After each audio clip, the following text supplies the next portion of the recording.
بسم الله الرحمن الرحيم. إن الحمد لله نحمده ونستعينه ونستغفره ونستهديه ونتوب إليه ونعوذ بالله من شرور أنفسنا ومن سيئات أعمالنا من يهد الله فلا مضل له ومن يضلل فلا هادي له أشهد أن لا إله إلا الله وحده لا شريك له وأشهد أن محمدا عبده ورسوله صلى الله عليه وعلى آله وصحبه وسلم تسليما كثيرا. أما بعد, kaum muslimin dan saudara-saudara seiman, Assalamualaikum warahmatullahi wabarakatuh. Kita lanjutkan syarah hadis Riyadhus Shalihin karangan Al-Imam An-Nawawi rahimahullahu ta'ala. Dan ini adalah pertemuan yang kedua membahas tentang masalah perintah menjaga sunnah dan adab-adabnya. Kita masuk ke hadis yang pertama dari awal bab, atau hadis yang ke-156. Sebagian cetakan hadis ke-160, yaitu hadis Abu Hurairah. An Abi Hurairah radhiyallahu anhu an Nabi sallallahu alaihi wasallam qala: دعوني ما تركتكم فإنما أهلك من كان قبلكم كثرة سؤالهم واختلافهم على أنبيائهم فإذا نهيتكم عن شيء فاجتنبوه وإذا أمرتكم بشيء فأتوا منه ما استطعتم. Muttafaqun alaih. Dari Abu Hurairah radhiyallahu anhu, dari Nabi sallallahu alaihi wasallam bersabda, da'uni ma taraktukum, biarkan aku, sekali lagi aku membiarkan kalian. Fa innama, sesungguhnya, ahlaka man kana qablakum, yang membuat hancurnya umat-umat sebelum kalian, kathratu su'alihim, banyaknya mereka bertanya, wa ikhtilafuhum, dan seringnya mereka menyelisihi, ala anbiya'ihim, para nabi mereka.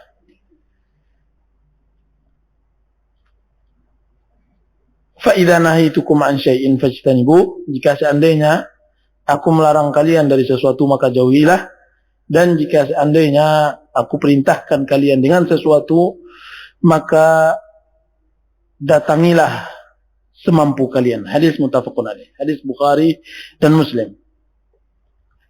Hadis ini menerangkan bahwa Rasulullah SAW tidak menginginkan para sahabatnya bertanya sesuatu yang akan memberatkan umat-umat setelah mereka, atau generasi-generasi setelah para sahabat, sebagaimana yang telah ditanya oleh umat sebelumnya, sebelum Islam, nabi mereka kemudian memberatkan mereka sendiri.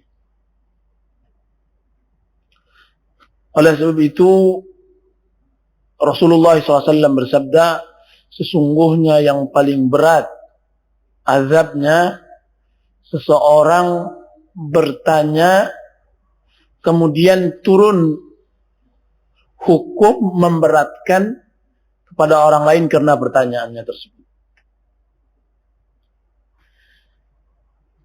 Bertanya pada zaman Rasulullah SAW nyaris sesuatu yang sangat langka. Sehingga Al-Quran sering membukukan pertanyaan para sahabat hanya berbilang jari saja. Di dalam Al-Quran ada tentang yas'alunaka madza yunfikun. Mereka bertanya apa yang layak mereka infakkan untuk keluarga mereka. Yas'alunaka anil mahir. Mereka bertanya kepada engkau Muhammad tentang haid. Dan itu sangat sedikit. Karena mereka telah belajar dari pengajian-pengajian Rasulullah SAW. Sering kali Rasulullah menghardik orang yang bertanya, karena dengan bertanyanya mereka kepada Rasulullah SAW akan memberatkan generasi-generasi setelahnya. Atau bahkan memberatkan orang yang bertanya. Oleh sebab itu ayat ini adalah syarahan dari surat Al-An'am.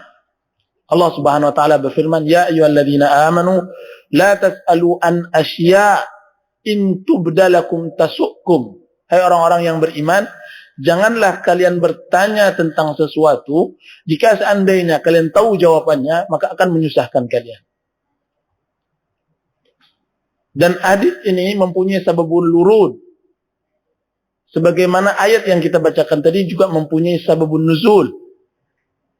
Sababul wurud hadis ini ketika Rasulullah SAW berkhutbah di mimbar, Rasulullah SAW berkata, "Ya ayuhan nas, inna Allah wajaba alaikumul hajj, fahujju." Hai sekalian manusia, Allah mewajibkan kalian untuk haji. Maka hajilah kalian. Tiba seseorang bertanya kepada Rasulullah SAW, "Ya Rasulullah, afi kulli 'am?" Ya Rasulullah, apakah setiap tahunnya? Rasulullah SAW marah besar dengan pertanyaan seperti ini. Apa kata Rasulullah? "Wallahi law qultu na'am lawajabat." Demi Allah, jika seandainya aku katakan iya, maka pasti niscaya kalian wajib menunaikan haji setiap tahun. Dan kalau seandainya wajib, dan sangat yakin bahwa kalian tidak akan bisa melaksanakannya. Ayat yang kita bacakan tadi, ya ayyuhalladzina amanu la tas'alu an asya' in tubdalakum tasukkum, juga mempunyai sababun nuzul. Yaitu seseorang bertanya di majelis Rasulullah SAW. Yang mana Rasulullah membuka pertanyaannya, ya kalian manusia bertanyalah. Sesungguhnya tidak ada satupun pertanyaan yang kalian ajukan kepada saya kecuali yang akan saya jawab. Datang seseorang, dia bertanya, ya Rasulullah, di mana unta saya? Pertanyaan masalah unta. Apakah memang dia mempunyai unta hilang? Apa katanya, sungguhnya unta kamu di tempat sana dan dia terikat di sebuah pohon. Dan benar apa yang diucapkan oleh Rasulullah SAW. Kemudian datang lagi seseorang, ya Rasulullah, aina abi? Di mana ayahku? Rasulullah SAW menjawab, abuka finnar. Ayahmu di neraka. Akhirnya apa? In tubdalakum tasukkum. Yaitu ketika nyata akan pertanyaan tersebut dijawab oleh Rasulullah SAW akan membuat sakit. Sehingga Rasulullah SAW mengobati sahabat tadi dengan ucapan diulang lagi oleh Rasulullah, inna abi wa abaka finnar. Sesungguhnya ayahku dan ayahmu sama-sama di neraka. Semenjak itu menjadi pelajaran yang besar atau yang sangat agung bagi kalangan sahabat Rasulullah SAW, bahwasanya mereka bertanya, tidak akan bertanya kecuali hal yang sangat mendadak sekali. Lihat bagaimana Hudzaifah ketika Rasulullah SAW berceramah khutbah seharian penuh tentang hadis di akhir zaman. Kemudian Rasulullah menerangkan bahwa akhir zaman nanti Madinah akan keluar semua penduduk Madinah. Di saat Madinah dipenuhi dengan merimpah ruah kekayaan di Madinah dan manusia keluar. Sampai-sampai anjing mengencingi mimbar Rasulullah SAW. Apa kata Hudzaifah? Demi Allah, saya sangat menginginkan, bahkan saya rela digantikan dengan dunia dengan segala isinya. Saya ingin bertanya kenapa penduduk Madinah keluar dari Madinah kepada Rasulullah. Akan tapi pertanyaan ini terhalangi Karena takut pertanyaan ini akan memberatkan Rasulullah SAW dan akan turun ayat. Dan itu juga berlaku, dan ini salah satu adab penuntut ilmu pada gurunya. Abdullah bin Abbas menahan puluhan tahun untuk bertanya kepada Umar bin Khattab, gurunya, Amirul Mukminin. Satu pertanyaan, setelah puluhan tahun dia baru bertanya.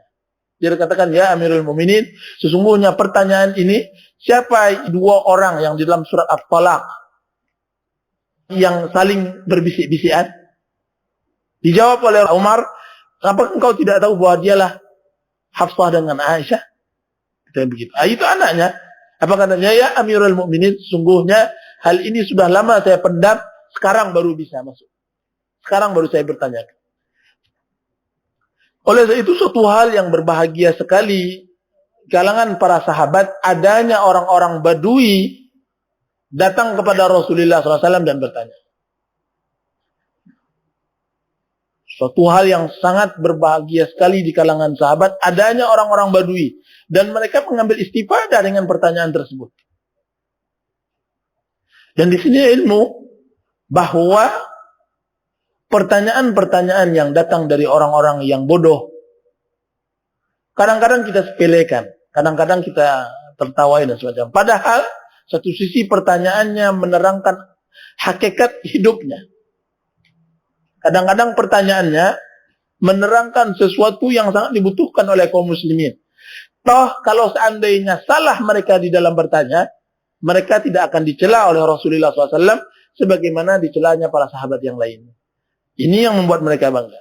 Oleh itu sering lagi Rasulullah SAW mengemukakan pertanyaan kepada para sahabatnya dan mereka jawab Allah wa Rasuluhu a'lam. Dengan kadang-kadang dengan jawaban seperti itu. Hadis Mu'adz yang menyatakan, ya Mu'adz, atadri ma haqqullah 'alal ibad wa ma haqqul ibadi 'ala Allah? Wahai Mu'adz, tahukah hak Allah Subhanahu wa taala?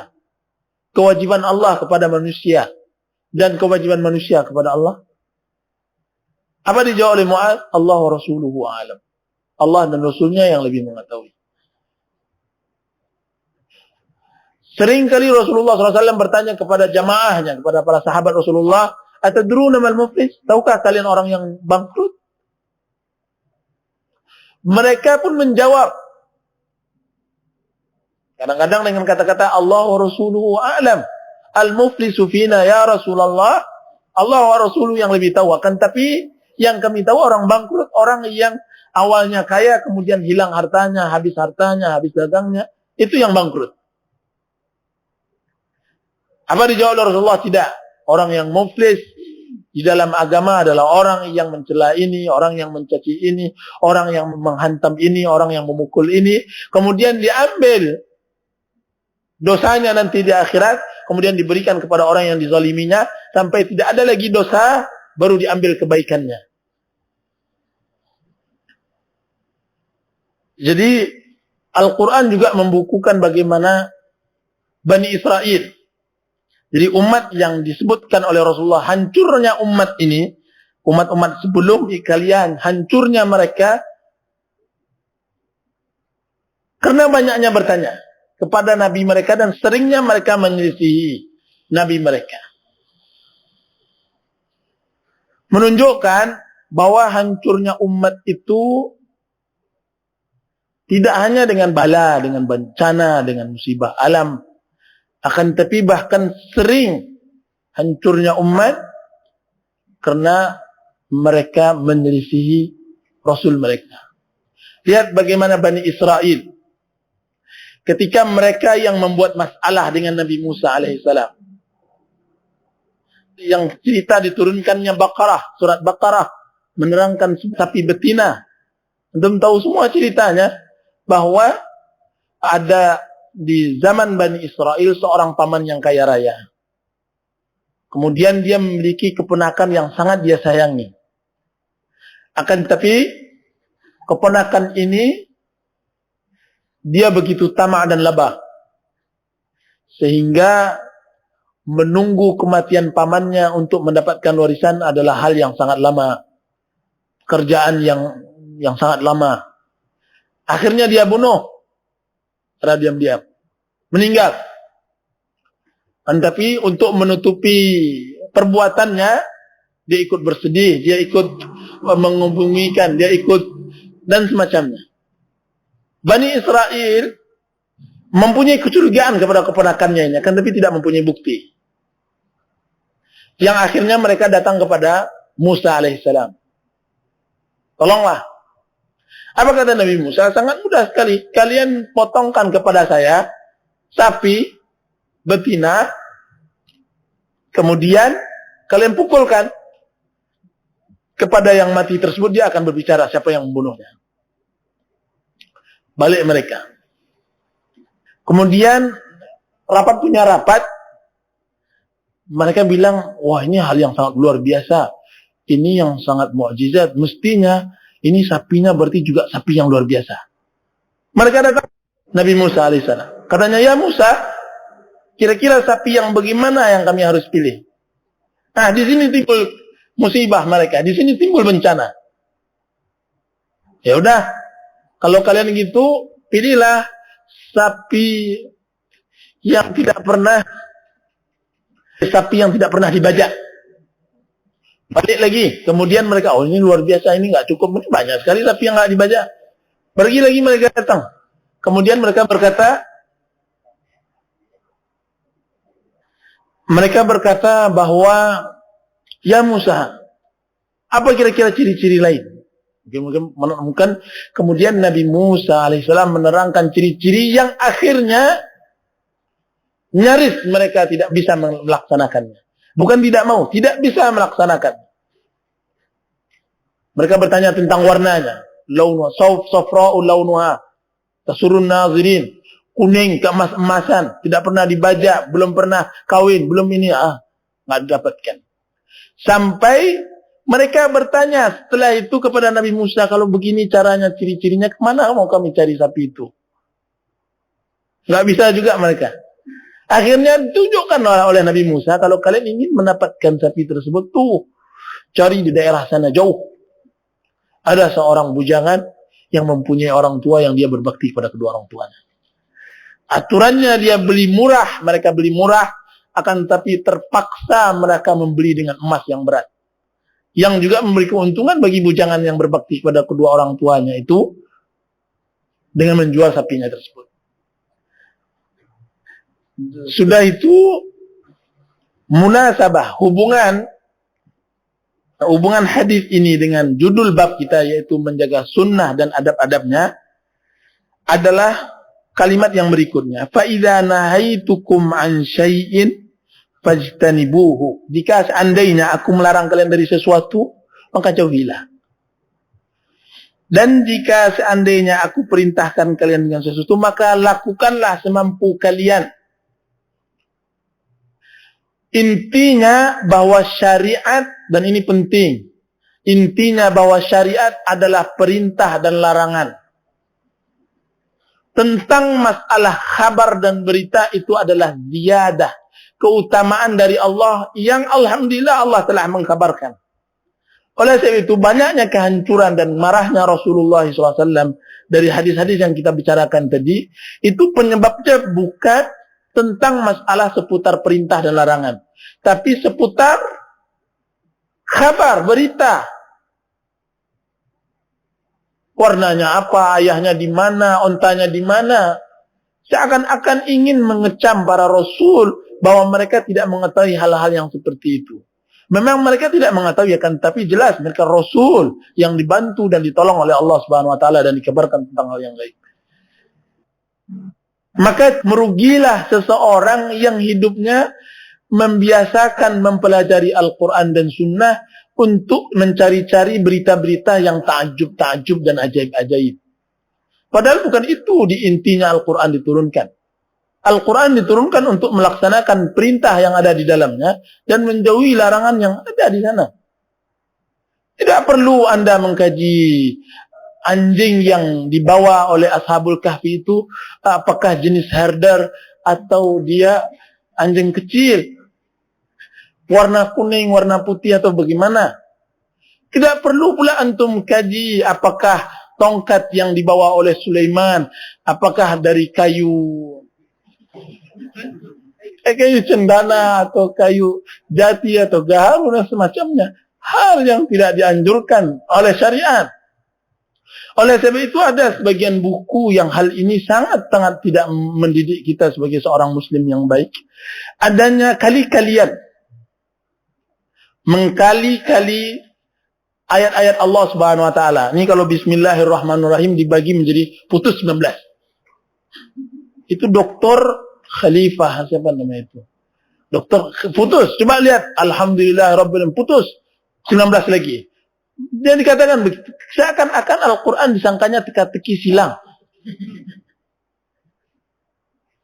Oleh sebab itu, Rasulullah SAW termasuk mutanatti'un, orang-orang yang berlebihan, orang yang mengkaji Al-Quran dalam segi hal seperti ini.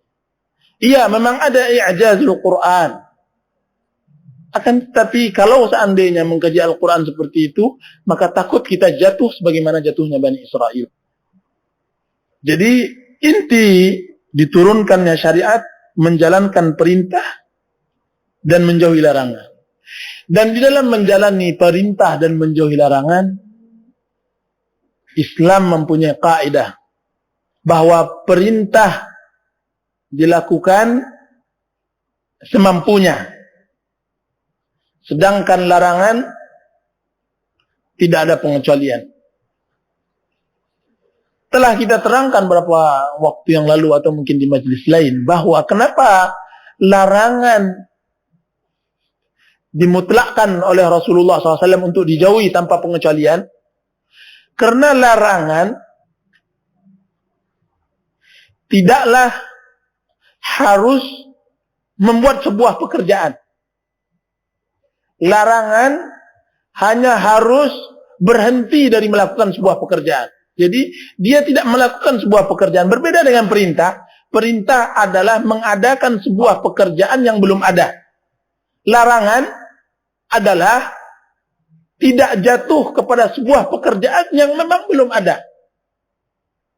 Oleh sebab itu ketika Allah Subhanahu wa taala melarang berzina, jelas semua orang bisa mampu sebenarnya untuk tidak berzina karena memang zina belum ada. Orang jangan mencuri. Larangan karena memang mencuri sebenarnya belum ada. Ketika dia jatuh baru dia terjadi. Sehingga jadilah orang-orang yang berlaku maksiat, yang melanggar larangan syariat, merekalah orang yang sebenarnya mengikuti hawa nafsu. Mengikuti hawa nafsu. Nah, di dalam kaidah semua yang aku perintahkan kepada kalian maka datangilah semampunya, menunjukkan bahwa di dalam syariat Islam sesuatu dilakukan dalam ketaatan semampu kita. Orang yang tidak mampu salat dalam keadaan berdiri maka dia salat dalam keadaan duduk. Orang yang tidak mampu duduk, maka dia salat dalam keadaan berbaring dan begitu seterusnya. Orang yang tidak mampu berpuasa pada bulan Ramadan, maka dia boleh mengqadha pada hari berikutnya dan begitu seterusnya. Nah, di sini ada kaidah dikatakan dalam ilmu usul, al-maisuru la yasqutu bil ma'sur. Sesuatu yang mudah di dalam syariat tidak akan dijatuhkan dengan sesuatu yang sulit. Maksudnya, tidaklah syariat menghilangkan sesuatu ajarannya atau hukum, suatu taklif, suatu beban. Jika seandainya seseorang tidak mampu melakukan sepenuhnya, Islam tidak menjatuhkan 100% kepadanya. Udah, kamu tidak mampu berarti tidak lakukan. Tidak. Di dalam Islam ada kaidah lagi, ma la yudraku kulluhu la yutraku julluh. Sesuatu yang tidak bisa diperoleh semuanya, tidak akan ditinggal semuanya. Maka para ulama menyebutkan permisalan sahnya taubat dari melihat wanita yang bukan mahram bagi orang yang buta. Sahnya taubat atau sahnya taubat dari zina dari orang yang impoten atau orang yang khasi, yaitu orang yang dipotong kemaluannya, apa itu namanya? Dikebiri. Kenapa ini? Bahwa sekalipun orang yang buta, dia tidak melihat wanita, akan tapi dia masih masih bisa melakukan penyesalan.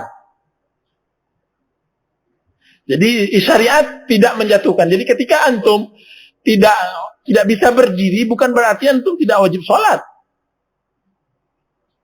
Oleh itu banyak di kalangan orang-orang biasa, ketika sudah lewat waktu sholat, mereka katakan, waktu sholat dah lewat.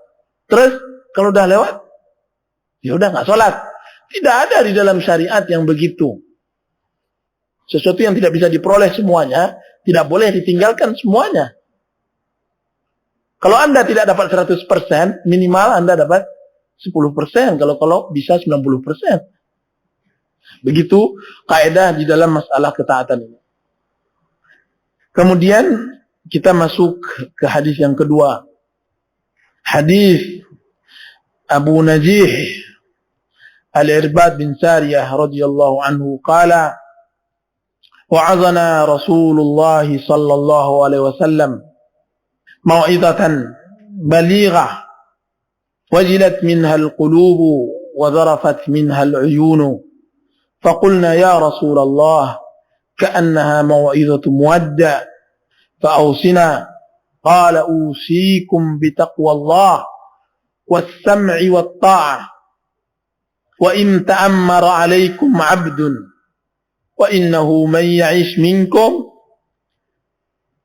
fasayara ikhtilafan katsira fa'alaykum bisunnati wa sunnatil khulafa'ir rasyidin al-mahdiyyin 'addu 'alayha bin nawajiz wa iyyakum wa muhdatsatil umur fa inna kulla bid'atin dhalalah. Hadis Irbad bin Sariyah radhiyallahu anhu berkata, Rasulullah SAW suatu hari memberi nasihat kepada kami dengan nasihat yang sangat luar biasa. Wajilat minhal qulub, yang hati membuat tertunduk. Wadharafat minhal uyun, dan mata mengeluarkan air mata.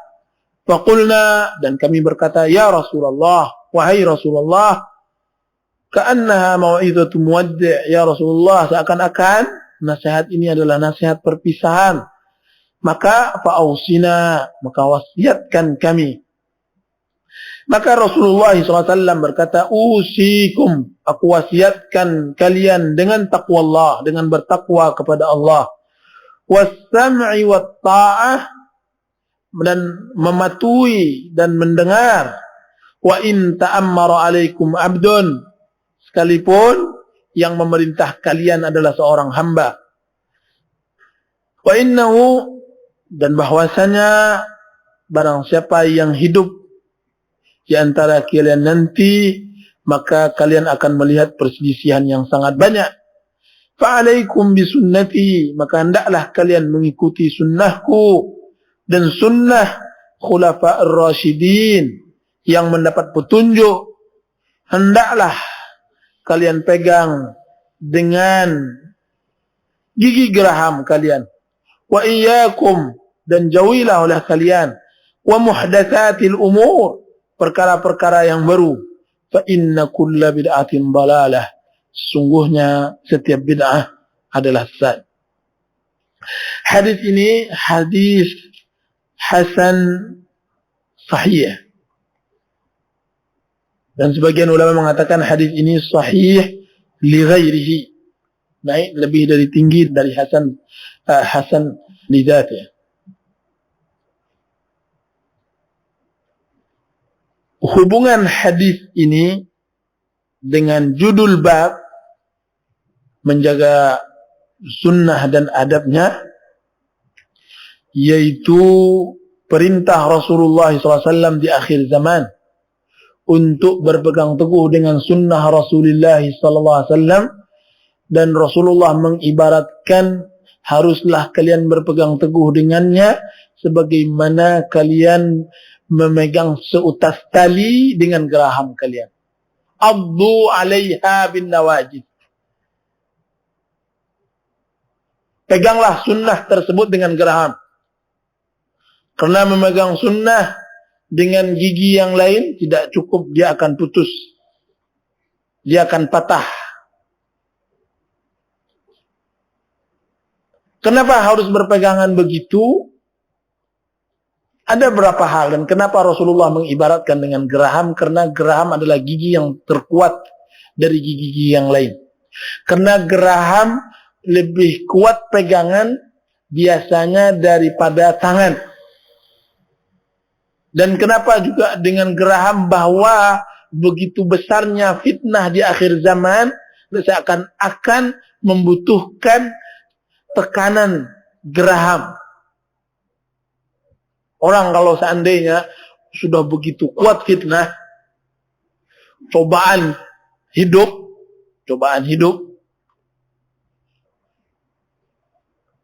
nah itu coba peganglah, tekan geraham kuat-kuat.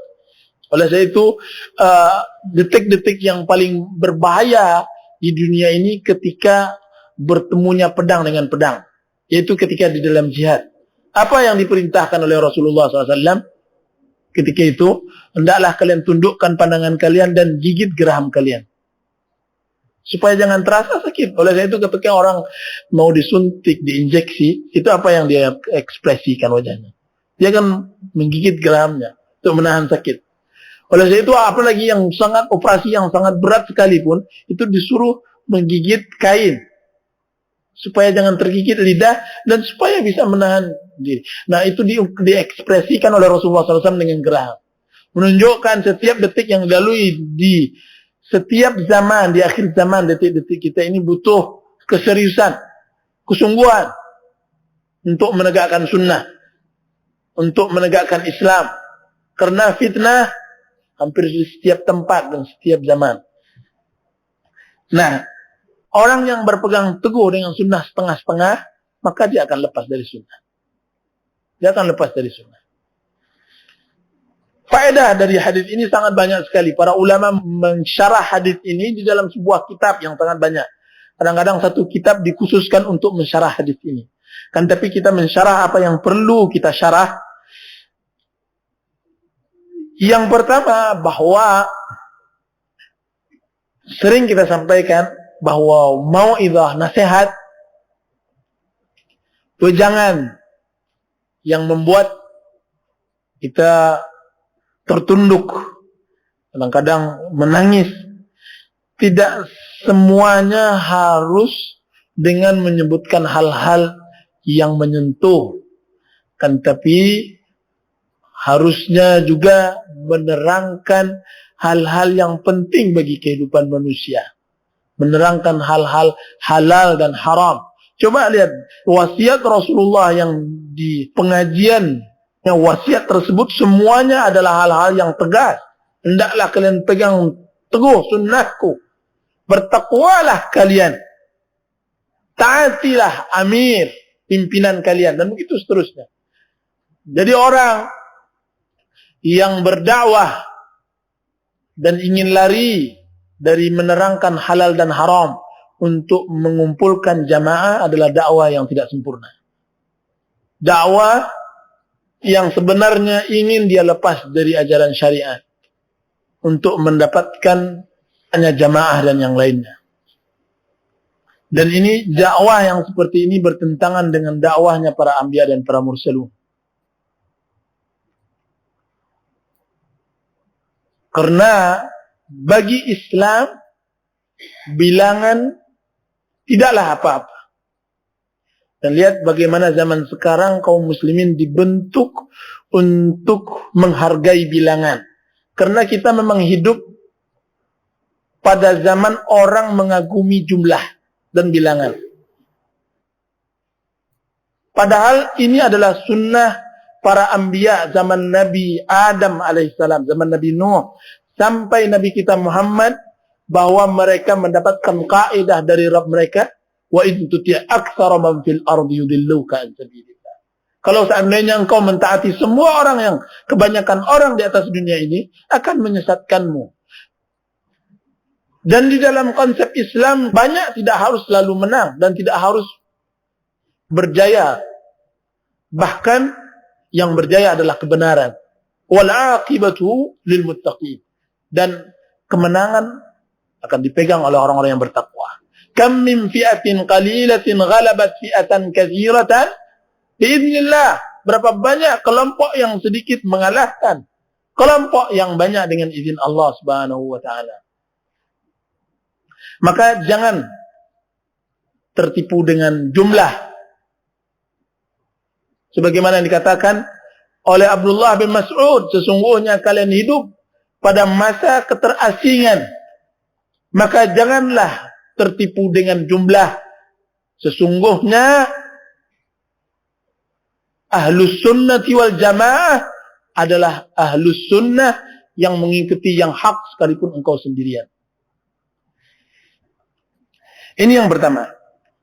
Faedah yang berikutnya, wasiat Rasulullah SAW ini adalah wasiat seakan-akan orang yang mewasiatkan dan hendak pergi selama-lamanya meninggal sahabat orang-orang yang dikasihinya.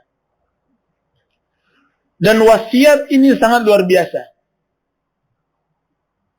Karena di wasiat inilah inti perpecahan umat Islam. Yang nyata di dalam wasiat inilah nyata yang benar di atas kebenarannya dan yang salah di atas kehancurannya.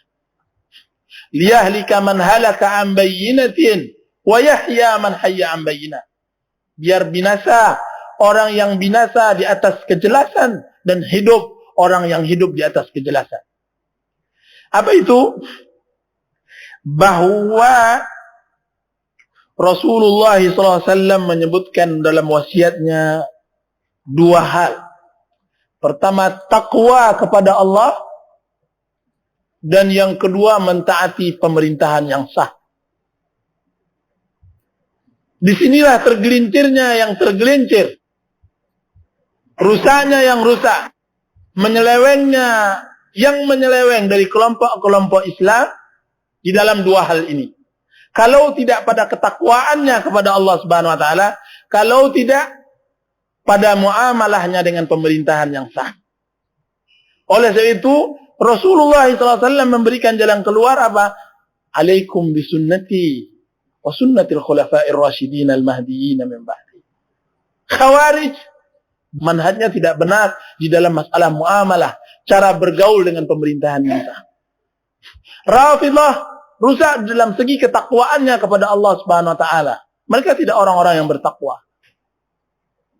Salah di dalam meniti jalan agama. Dan bandingkanlah dengan kelompok-kelompok yang baru terbit pada akhir zaman seperti zaman sekarang ini, akan dapatkan bahwa ujung-ujungnya perselisihan antara kebenaran dengan kebatilan adalah permasalahan. Menunjukkan, menerangkan kepada manusia ketakwaan yang sebenarnya.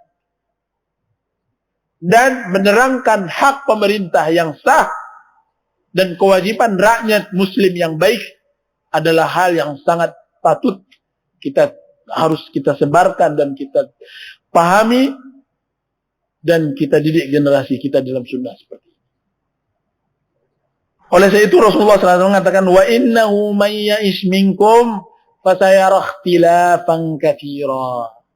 Bahwa barang siapa yang hidup nanti setelahku nanti, maka dia akan mendapatkan perselisihan yang sangat banyak. Dalam kaidah inilah takwa, tidak memahami takwa. Orang sekarang menilai ketakwaan dengan zahir. Sudah tidak ada lagi orang yang menilai ketakwaan sebagaimana yang dinilai oleh para nabi dan para anbiya dan para mursalin. Oleh sebab itu, takwa adalah hal yang sangat luar biasa. Dan dia wasiat Allah Subhanahu wa taala kepada orang-orang terdahulu dan orang-orang yang kemudian. Walaqad wassayna alladhina utul kitaba min qablikum wa iyyakum an ittaqullah. Sungguh telah kami wasiatkan kepada orang-orang sebelum kalian dan kepada kalian agar bertakwa kepada Allah Subhanahu wa taala. Dalam masalah takwa kita telah terangkan pada bab yang sebelumnya. Ya, masuk kita ke hadis yang ketiga, yaitu hadis Abu Hurairah radhiyallahu anhu, anna Rasulullah sallallahu alaihi wasallam qala, kullu ummati yadkhuluna al-jannata illa man aba. Qila wa man ya'ba ya Rasulullah? Qala man ata'ani dakhala al-jannah wa man 'asani faqad aba. Hadis diriwayatkan oleh Imam Bukhari. Dari Abu Hurairah radhiyallahu anhu bahwasanya Rasulullah sallallahu alaihi wasallam bersabda, semua umatku akan masuk surga kecuali yang enggan, kecuali yang tidak mau masuk surga. Lihat ungkapan Rasulullah SAW. Semua umat Islam masuk surga kecuali yang tidak mau. Ungkapan Rasulullah ini membangkitkan pertanyaan para sahabat. Ya Rasulullah, siapa pula yang tidak mau masuk surga ya Rasulullah? Maka dijawab oleh Rasulullah, dan ini jawabannya. Jawabannya berat. Man ata'ani dakhalal jannah wa man asani faqad aba. Menunjukkan bahwa asal seorang muslim itu masuk surga, kecuali nyata-nyata dia tidak mau masuk surga dengan tidak mentaati Abul Qasim, yaitu Rasulullah sallallahu alaihi wasallam.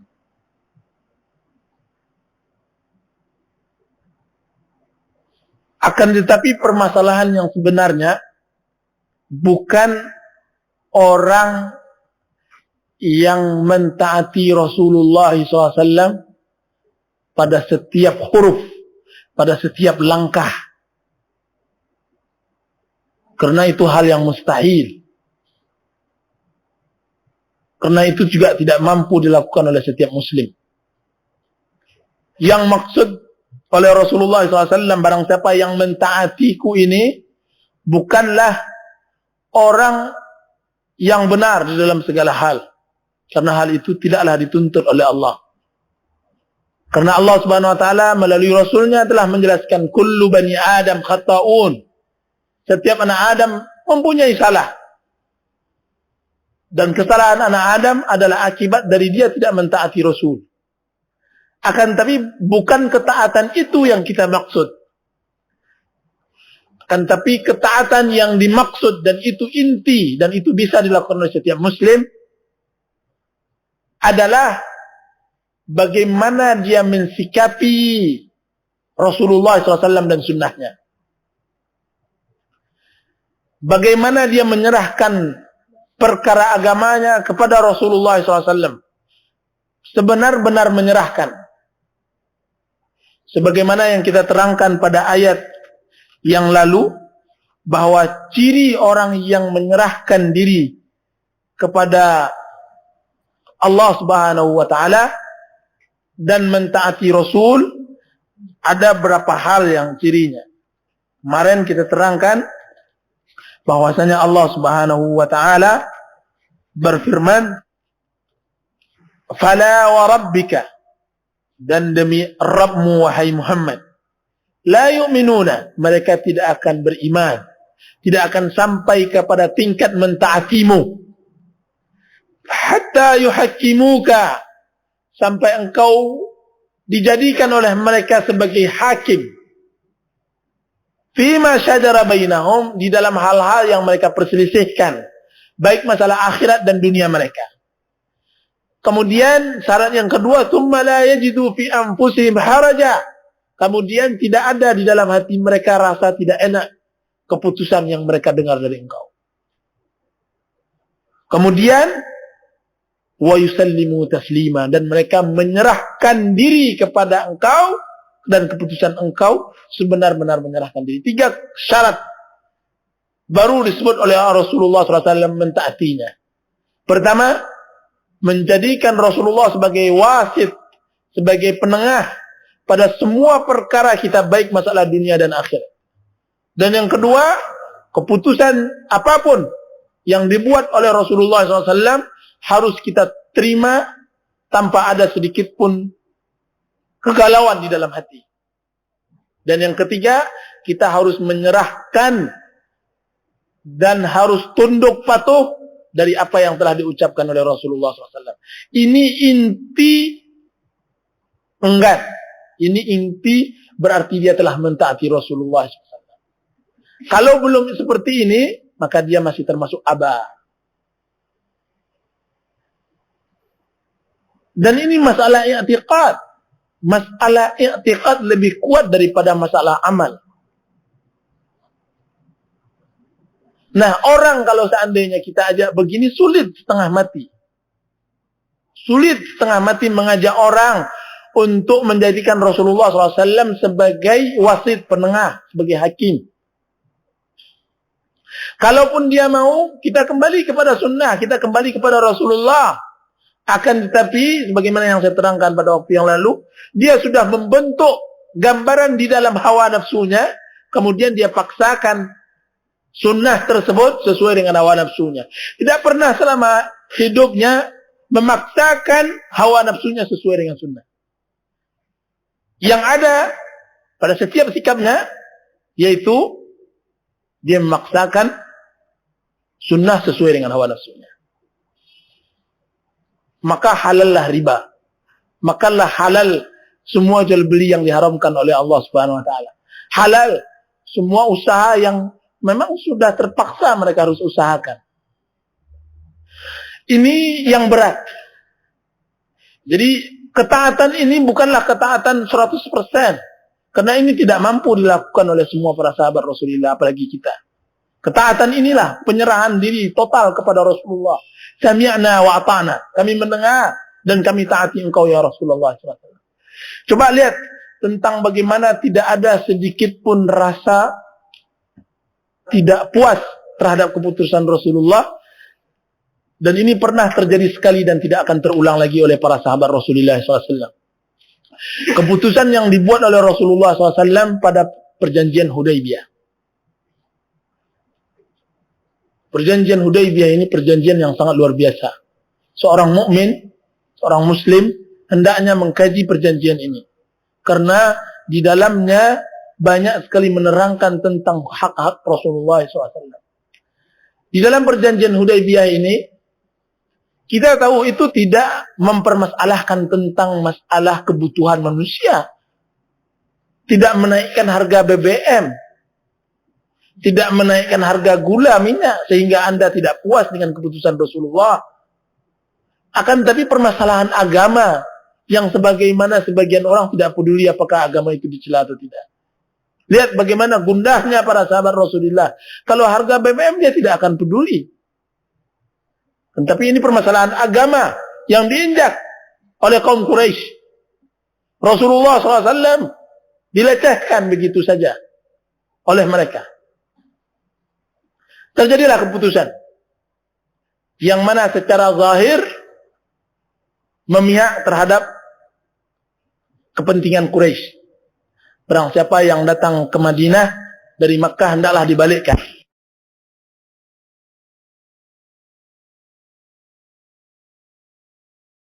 Dari Abu Muslim, waqila Abu Iyasin, Salamah ibn Amr ibn Aqwa radhiyallahu anhu, anna rajulan akala 'inda Rasulillah sallallahu alaihi wasallam bishimalihi faqala kul biyaminika qala la astati' qala la istata'ta ma mana'ahu illa al-kibr fama rafa'aha ila fihi rawahu Muslim. Hadis Abu Muslim atau Abu Iyas Salamah bin Amr bin Aqwa berkata bahwa seseorang makan di sebelah Rasulullah SAW dengan tangan kirinya. Faqala, kemudian Rasulullah berkata, kul biyaminika, makanlah dengan tangan kananmu. Kemudian dia berkata, la astati', saya tidak bisa. Maka Rasulullah mendoakannya, lastata'ta. Mudah-mudahan selama-lamanya engkau tidak bisa selama-lamanya menggunakan tangan kanan. Kemudian, ma manahu illa al-kibr. Tidaklah menghalanginya untuk makan tangan kanan kecuali karena dia tidak mau sombong. Kemudian, fama rafa'aha ila fi. Kemudian tangan tersebut tidak bisa dia angkat ke mulutnya selama-lamanya. Hadis ini diriwayatkan oleh Imam Muslim. Hadis yang berikutnya yang hampir sama dengan hadis ini, hadis Abu Abdullah Nu'man bin Bashir radhiyallahu anhuma berkata, aku mendengar Rasulullah SAW bersabda, hendaklah kalian luruskan saf-saf kalian, atau Allah Subhanahu wa taala akan memalingkan antara wajah-wajah kalian, atau Allah akan membuat kalian berpecah belah.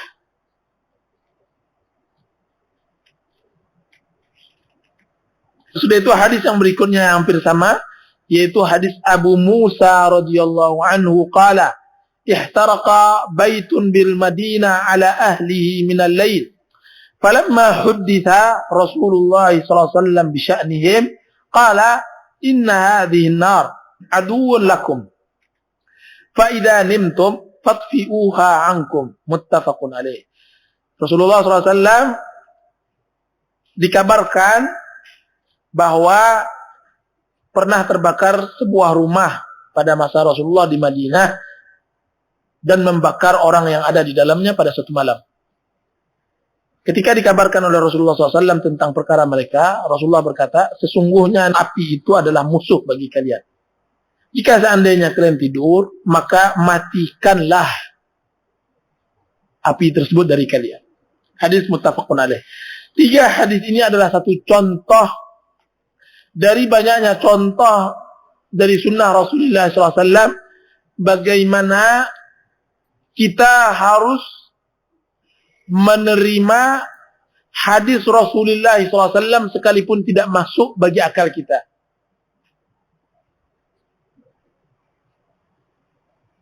Tentang masalah api, orang bisa saja ketika membaca hadis ini dia akan mengingkari.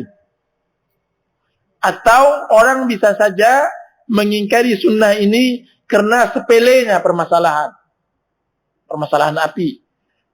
Atau orang mengatakan, dari mana Rasulullah tahu bahwa api adalah musuh kita? Berapa banyak api yang membantu kita? Kata dia begitu. Tuh lihat bagaimana cara membelah besi, bagaimana. Rasulullah SAW menyebut musuh, dia mengatakan kawan. Jadi semua para sahabat yang mana mereka mengucapkan hadis, kemudian ditanggapi hadis tersebut dengan cara melawan atau menentangnya, itu 2 saja ucapan. Kalau Anda mempunyai kekuasaan, tangan main. Tapi kalau seandainya Anda tidak mempunyai kekuasaan, hardik dia. Sampai jangan terimbaskan penyakit dia kepada kaum muslimin yang lain. Terutama pada zaman akhir zaman sekarang ini, di saat orang-orang sangat mudah melecehkan Rasulullah SAW. Menghinakan Rasulullah SAW. Dengan melecehkan sunnahnya. Dengan melecehkan hadis-hadis yang sahih. Tentang masalah saf. Allah menyatakan orang yang tidak lurus safnya akan berpecah belah. Akan datang nanti seseorang yang membaca hadis ini, dia akan mengatakan, dari mana Rasulullah tahu bahwa saf yang tidak lurus akan memecah belah umat? Ini kami, saf kami, 1 depa kosong, 1 depa kosong. Kan tapi alhamdulillah kami tetap bersatu. Dia menyatakan seperti itu. Subhanallah. Kita katakan kepada mereka sebagaimana dikatakan oleh puluhan sahabat-sahabat yang ucapannya hampir sama. Sebagaimana saya nukilkan hadis Abdullah bin Umar, dia ucapkan kepada anaknya. Aku meriwayatkan hadis dari Rasulullah SAW, kemudian engkau mengingkarinya. Ucapkan kepada mereka kata-kata seperti itu. Apakah engkau ingin menolak ucapan Rasulullah, seorang muslim ketika mendengar ucapan Rasulullah ala sam'i wa ta'ah, dia taati dan dia kabarkan. Tidak boleh dia ingkari. Setelah nyata hadis tersebut benar akan adanya. Dan hadis yang pertama tadi ini adalah salah satu bukti di alam nyata bahwa dia menggunakan tangan kirinya ketika makan bukan karena dia tidak mampu, akan tetapi karena enggan, asal menyelisihi sunnah. Dan ingat, orang-orang yang menyelisihi sunnah karena alasan yang seperti ini, karena tinggi hati, dia akan didatangkan azab di dunia sebelum azab akhirat. Apalagi orang-orang yang hendak berlagak-lagak menegakkan adat, atau orang yang takut akan dihantam, atau orang yang takut dan cemas dengan berubahnya keadaan, melihat banyaknya kaum muslimin berjenggot, timbul antipatinya terhadap jenggot. Dia tidak mau berubah. Bukan dia saja yang tidak mau berubah, kan tapi dia tidak puas adanya kaum muslimin berubah. Maka mulai dia berkata bahwasanya jenggot ini adalah adat Arab, bukan adat Indonesia. Tidak tahu dia bahwasanya adat kita adalah imam bonjol yang berjenggot.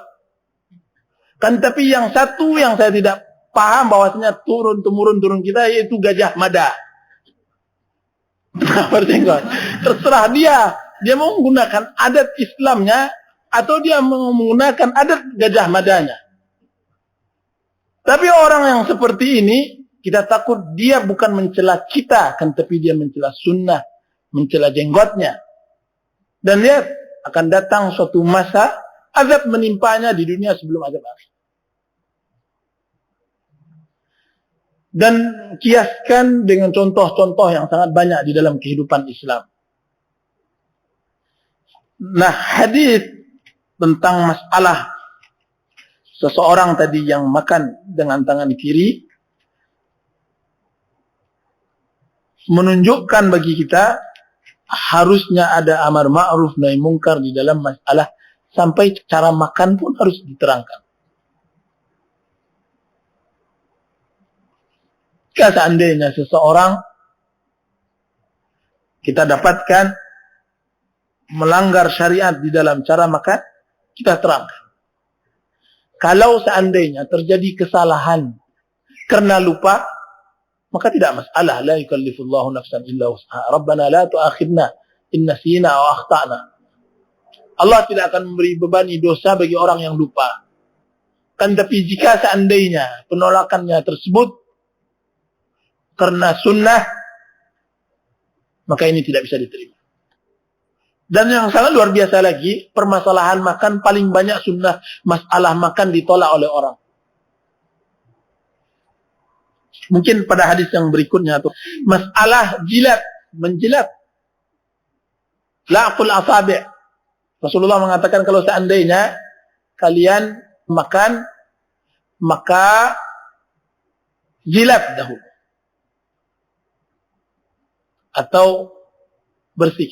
Sebagian orang tidak berani menolak sunnah ini. Dia menolak lafaznya. Jangan kata jilat lah, itu anjing tuh yang jilat. Dia nggak berani, tapi intinya dia menolak sunnah. Menolak hadis. Jangan jilat lah. Kotor sekali kata-kata. Nah, kita katakan itu satu hal yang juga sebagian orang menolak masalah adab makan, tentang masalah makan bersama juga. Cara duduk dalam makan yang ditolak oleh sebagian orang. Permasalahannya bukan permasalahan Anda tidak mampu atau belum mampu. Karena banyak hal-hal masalah adab makan adalah hal-hal yang mustahab. Akan tetapi permasalahan adalah pada penolakannya. Sesuatu yang sunnah, maksudnya sesuatu yang sunnah di dalam fikih yaitu Anda kerjakan berpahala dan Anda tinggalkan tidak berdosa, akan tapi ketika Anda tolak hal tersebut menjadi kufur Anda. Jadi kufur. Misalnya cara duduk. Cara duduk Rasulullah SAW, salah satu cara duduk Rasulullah SAW dalam makan, beliau mengangkat salah satu kakinya yang kanan, kemudian menjadikan kakinya yang kiri menjadi dudukan untuk bokong beliau yang mulia, untuk pantat beliau yang mulia, menjadi alas. Dan hal ini tidak terbiasa di kalangan kita yang seperti ini. Begini cara Rasulullah SAW makan. Permasalahannya bukan pada permasalahan Anda bisa melaksanakan untuk sekarang atau tidak. Hal ini tidak wajib Anda lakukan. Anda boleh makan dalam keadaan di atas kursi. Anda boleh makan bersela. Anda boleh makan asal jangan menjongkok makan. Akan tetapi yang salah dan berbahaya dan bisa-bisa kufur keluar dari agama Islam, Anda mencela cara duduk yang seperti ini. Ini yang terlarang. Padahal permasalahan mustahab. Dan faedah yang berikutnya, di antara adab makan yang hukumnya wajib sangatlah sedikit. Yang hukumnya wajib sangatlah sedikit. Di antara yang sedikit itu adalah makan dengan tangan kanan. Kalau tidak, adab-adab yang lain banyak yang sunnah. Yang sunnah dalam fikih saya maksud. Kan tapi makan tangan kanan ini wajib. Sebagaimana perintah Rasulullah SAW. Dan yang penting dari kesimpulan kita bahwa sesuatu sunnah, jika seandainya Anda tidak mampu melakukannya, maka jangan dia tolak karena kesombongan Anda dan karena ketinggian hati Anda. Anda yang saya maksud bukan yang ada di hadapan saya, tapi seorang muslim. Kemudian hadis yang berikutnya ini tentang masalah saf menunjukkan di dalam Islam tidak ada istilah usul dan furu'. Islam tidak ada kulit dan tidak ada isi. Islam semuanya isi. Dia bukan kulit rambutan dan isinya. Kemudian Anda katakan itu permasalahan kulit. Kan tapi dia semuanya inti dan isi. Makanya lihat bagaimana para ulama memasukkan dalam satu akidah Ahlus Sunnah wal Jamaah di beberapa buku tentang masah alal khuffain. Menyapu sepatu ketika berwudu. Salah satu akidah Ahlus Sunnah wal Jamaah. Padahal dia permasalahan kecil di dalam permasalahan fikih. Kenapa para ulama memasukkan permasalahan masuknya waktu maghrib ketika terbenamnya matahari di dalam masalah akidah? Padahal dia permasalahan kecil di dalam masalah fikih. Intinya bahwa di dalam Islam tidak ada yang masalah kecil. Sehingga seorang muslim menghapus hal ini, kemudian tidak mau membicarakannya karena takut perpecahan. Sering kali kita hadapkan sebuah permasalahan yang sering terjadi di kalangan kaum muslimin. Kemudian orang tidak mau membicarakannya karena takut perpecahan. Itu masalah nanti aja lah itu. Itu masalah. Dan yang sangat luar biasa lagi, permasalahan yang kecil itu sebenarnya bukan kecil. Dia permasalahan yang sangat besar. Terbunuhnya seorang ayah di tangan anaknya. Terbunuhnya seorang anak di tangan ayahnya. Terbunuhnya seorang paman di tangan keponakannya, permasalahan ini. Yaitu permasalahan tauhid. Ketika kita hadapkan tauhid, mereka katakan, tauhid nanti ajalah. Yang kita inginkan sekarang adalah menegakkan Islam. Islam apa yang dia tegakkan jika seandainya tidak punya tauhid? Yang berikutnya, bahwa perpecahan umat mempunyai simbol. Simbolnya ada pada lurus atau tidaknya saf kaum muslimin di masjid. Kalau seandainya Anda ingin melihat apakah daerah tersebut bersatu atau tidak, maka lihatlah saf mereka. Jika seandainya saf mereka tidak lurus dan tidak rapat, maka berarti mereka berpecah belah. Sekalipun secara zahir bersatu. Kalian menyangka mereka bersatu, sedangkan hati mereka berpecah belah. Kalau seandainya kita kaji, kenapa ada apa hubungan saf dengan persatuan umat? Begitu besarkah permasalahan saf sehingga bisa menyatukan umat Islam yang saling membunuh sekarang ini? Kita katakan iya. Karena Islam sangat memperhatikan hubungan zahir dengan batin. Saf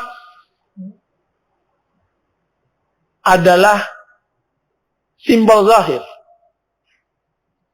Dan salat adalah simbol batin. Salat berjamaah adalah simbol batin. Nah, jika seandainya saf tersebut lurus, berarti menunjukkan simbol yang ada di dalam batin lurus. Kan, tapi jika seandainya saf tidak lurus, berarti menunjukkan batin tidak juga lurus.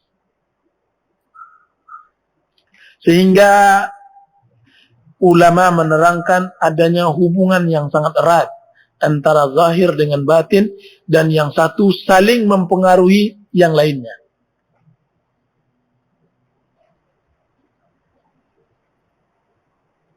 Dan ini mujarrab, ini terbukti di alam nyata. Dua orang kawan saling bermusuhan, kemudian kawannya A ini datang duluan, atau dia masbuk, sama-sama terlambat sholat, datang. Dan yang kawan yang B yang bermusuhan tadi tidak ada jalan lain kecuali harus berada di sebelahnya. Ketika safnya tidak rapat, ketika safnya jauh, maka mereka keluar sebagaimana mereka masuk. Yaitu perpecahan, perselisihan, permusuhan tetap sebagaimana serupa. Akan tapi ketika sudah rapat saf mereka, karena tidak ada jalan lain, ya terpaksa harus mendekat, bersatu kaki dengan kaki, bersatu tangan dengan tangan, bersentuh daging dengan daging, itu saya yakin setelah salam, perpecahan tadi sudah mulai berkurang berapa persen. Mesti berkurang, kalau tidak hilang sama sekali. Seakan-akan dia pengganti dari salam. Beribadah kepada Rabb yang satu, sholat mengikuti irama yang satu, apalagi dia sama-sama paham sunnah, bergerak dengan gerakan yang satu di saat yang lain tidak bergerak, maka sangat luar biasa. Kesamaan ini akan membuatnya memaafkan kesalahan kawannya yang lain. Ya. Sampai di sini pengajian kita. Sallallahu ala nabiyyina Muhammadin wa ala alihi wa sahbihi wasallam. Assalamualaikum warahmatullahi wabarakatuh. Sebagaimana biasa, ada pertanyaan satu atau dua kita jawab. Puasa Nabi Daud, yaitu sehari berpuasa, sehari tidak. Dan dia adalah sebaik-baik puasa dan semaksimal puasa. Tidak ada puasa yang lebih baik dari itu, dan tidak boleh berpuasa lebih dari itu. Dan caranya, seseorang berpuasa dengan niat puasa, dimulai hari kapan saja, terus dia tidak putus-putus sampai akhir, sampai dia selesai, sampai dia mempunyai niat batas kapan gitu. Sekalipun hari yang dia berpuasa tersebut adalah hari Sabtu sendirian, atau Jumat sendirian, atau Ahad sendirian, kecuali hari raya. Hari raya diharamkan baginya berpuasa. Selain dari itu, dia diperbolehkan berpuasa. Ya. Allah Ta'ala.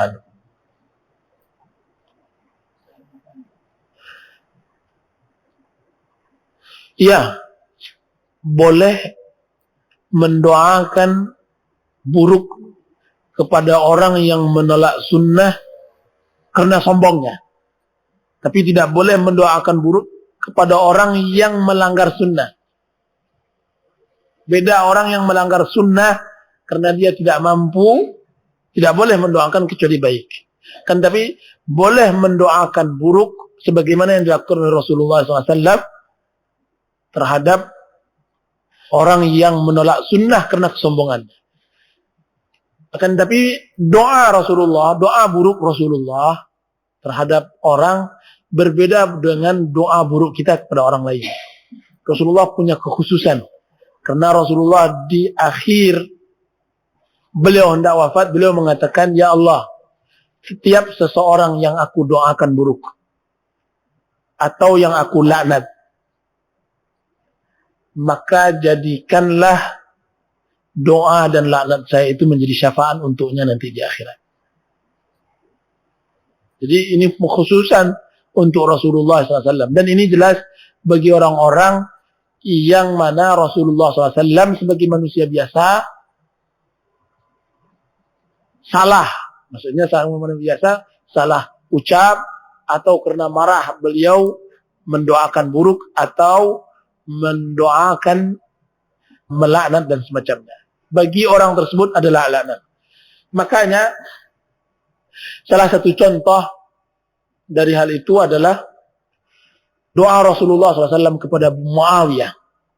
Suatu hari Rasulullah SAW membutuhkan seseorang yang bisa menuliskan wahyu. Dan kita tahu Muawiyah adalah penulis wahyu pada zaman Rasulullah SAW.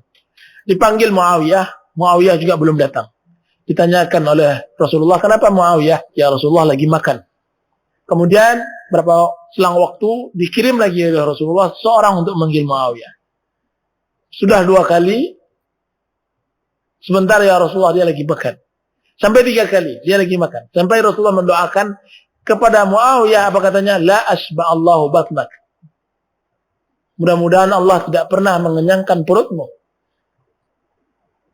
Dan doa ini, hadis ini dijadikan oleh ahlul bid'ah untuk mencela sahabiyun jalil semacam Muawiyah.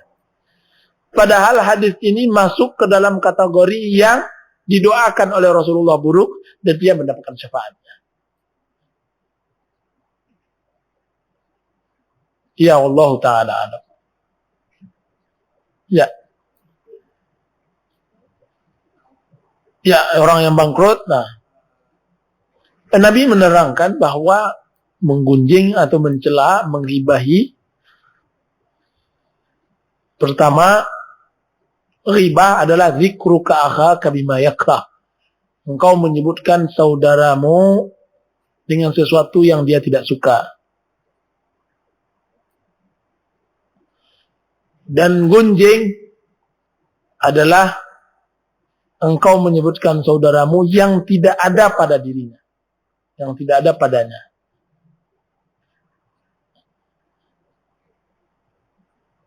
Nah, ini tidak dibenarkan kecuali dalam 7 atau 6 keadaan disebutkan oleh Imam Nawawi atau ulama lain di dalam karangan kitabnya. Kan tapi ke-7 ini di antaranya menyebutkan aib karena memang dia terkenal dengan itu. Seperti menyebut seseorang a'mash.